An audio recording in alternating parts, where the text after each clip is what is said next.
شهر نیویورک. اسمش تصاویری از نورهای درخشان، آسمان خراش‌های سر به فلک کشیده و جونب و جوش بیپایان را در ذهن تداعی می‌کند. این کلان شهر جهانی در ساحل شرقی ایالات متحده واقع شده است.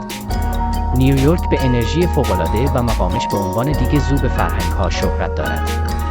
میلیون‌ها نفر از هر طبقه و قشری این شهر را خانه خود می‌دانند. شهر نیویورک در ایالت نیویورک قرار دارد و از 5 بخش تشکیل شده است: منهتن، بروکلین، کوئینز، برانکس و استاتن آیلند. هر بخش شخصیت و جذابیت منحصر به فرد خود را دارد. منهتن، قلب شهر، جزیره‌ای پر از تجارت، سرگرمی و مکان‌های دیدنی نمادین است. بروکلین که به خاطر حال و هوای هنری و محله‌های شیکش معروف است. با خود معروف بروکلین به منهتن متصل می‌شود. کوئینز، منطقه‌ای از محله‌های متنوع و گروه‌های قومی مختلف، چشمه‌ای از فرهنگ‌های جهانی را ارائه می‌دهد. برانکس، خانه ورزشگاه معروف یانکی، تاریخچه‌های غنی و صحنه هنری پر جنب و جوشی دارد. استاتن آیلند با فضایی مسکونی‌تر، فرصتی برای استراحت از شلوغی شهر فراهم می‌کند. شهر نیویورک خانه برخی از معروف‌ترین مکان‌های دیدنی جهان است که هر کدام داستان خود را دارند.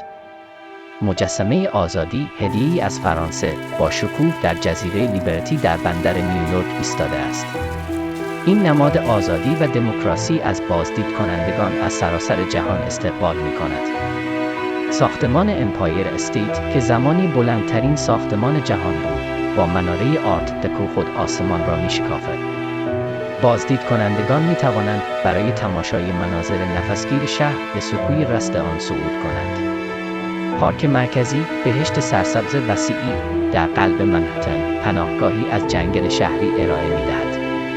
این پارک محبوب مکانی برای تفریح، استراحت و رویدادهای فرهنگی است. میدان تایمز با نورهای خیره کننده و بیلبوردهای غول‌پیکرش به بهترین شکل ممکن حواس شما را درگیر می‌کند. این تقاطع نمادین به عنوان چهارراه جهان شناخته می‌شود و مرکز سرگرمی و گردشگری است. شهر نیویورک دیگ ذوب فرهنگ هاست، جایی که مردم از سراسر جهان گرد هم می‌آیند. این تنوع در غذاها، موسیقی، هنر و محله‌های شهر منعکس شده است. از محله ایتالیایی‌ها گرفته تا محله چینی‌ها، از هارلم گرفته تا جکسون هایتس، نیویورک طعم فرهنگ‌های جهانی را ارائه می‌دهد. این شهر همچنین یک قدرت اقتصادی جهانی است که میزبان بورس‌های بزرگ، شرکت‌ها و مؤسسات مالی است. وال استریت واقع در مانهتن جنوبی مترادف با امور مالی و اقتصاد جهانی است. صحنه فرهنگی شهر نیویورک به همان اندازه پرجنب و جوش است، با موزه‌ها، تئاترها و سالن‌های موسیقی در سطح جهانی. موزه هنر متروپولیتن، یکی از بزرگترین و جامع‌ترین موزه‌های هنری جهان، مجموعه وسیعی از قرن‌ها و فرهنگ‌ها را در خود جای داده است. برادری قلب تئاتر آمریکا، مجموعه‌های خیره کننده از نمایش‌های موزیکال و تئاتر را ارائه می‌دهد. گشت و گذار در شهر نیویورک خود یک تجربه است. سیستم حمل و نقل عمومی شهر از جمله مترو و اتوبوس گسترده و کارآمد است.